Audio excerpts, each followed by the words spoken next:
நிமிர கூட கூடிய இருக்கலாம். ஒரு செகண்ட சுகமாக்கிட்டாரு அவர். அதுக்கப்புறம் 12 வருஷமா பெரும்பாலோடு இருக்கிறான். ஒரு செகண்ட கர்த்தர் என்ன செய்றாரு? சுகமாக்குறாரு. 38 வருஷமா படுத்தே கிடக்குறான். யாருமே அவனை விசாரிக்கல.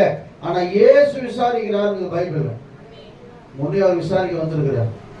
அதனால என்ன செய்யுங்க, ஆண்டவர் ரொம்ப அன்பு செலுத்துங்க. மனுஷன் மேல அன்பு அதாவது செலுத்தாதுன்னு சொல்ல, நேசிங்க.